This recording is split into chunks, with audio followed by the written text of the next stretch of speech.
কালকে একটা ফেসবুকে ভিডিও দেখলাম, একটা ফলস বিয়ের যে প্র্যাঙ্ক হয় না ওরকম টাইপের।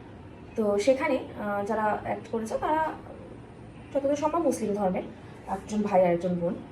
তো সেখানে কমেন্ট বক্সে দেখলাম একজন লিখেছে যে তোমাদের ধর্মে তো 4টে বিয়ে ও 2-3টে বিয়ে করাই যায়, তাহলে নিজেদের মধ্যে অশান্তি করো না, এটা মেনে নাও।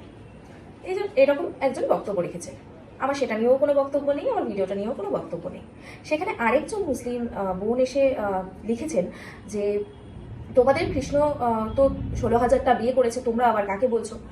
তো কথাটা আমি সেখানে তাকেও আমি রিপ্লাই করি, কারণ সে আমাদের ধর্মকে নিয়ে কথা বলছে। আমার তাদের ধর্ম নিয়ে আমিও তাকে কিছু বলিনি, কিন্তু আমার ধর্ম নিয়ে বা আমাদের ধর্ম নিয়ে বলে কিন্তু সবারই একটা গায়ে লাগে। তো সেখানে রিপ্লাই তো দেওয়ারই কথাই ছিল, আর বরঞ্চ যদি রিপ্লাই না দিতাম সেই জিনিসটা দেখতে খারাপ হতো।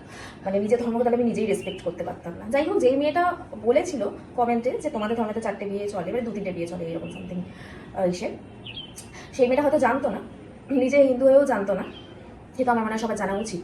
তো সেটা হচ্ছে কৃষ্ণ যে 16,000টা বিয়ে করেছে সবাই বলে, সেটার ব্যাপারটা হচ্ছে কৃষ্ণ সবাই জানো যে কৃষ্ণ রাধাকে খুব ভালোবাসতেন, কিন্তু তার স্ত্রীও ছিল, রুক্মিণী ছিল, আরও বেশ কয়েকজন, এবং 16,000 জন তার বউ।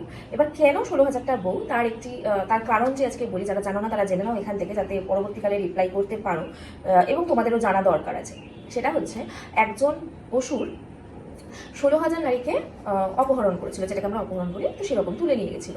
তো সেখানে যখন তারা মুক্তি পায়, সেই 16,000 নারী সেই অসুরের হাত থেকে যখন মুক্তি পায়, তারপরে মানে আমি জাস্ট একদম শর্টে বলছি, তাদের স্বামীরা তাদেরকে ঘরে নিতে চায়নি, কারণ যেহেতু একজন অসুর নিয়ে গেছে, তারা পরপুরুষের কাছে ছিল, সেই হিসাবে তারা তাদের স্ত্রীদের ঘরে নেবে না।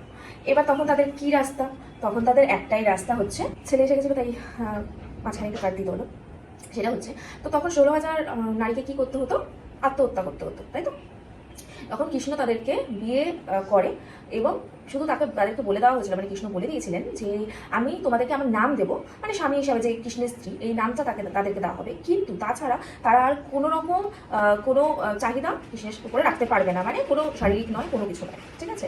তো কৃষ্ণ শুধুমাত্র তাদেরকে মানে বাঁচানোর জন্য নিজের নামটা দিয়েছিল।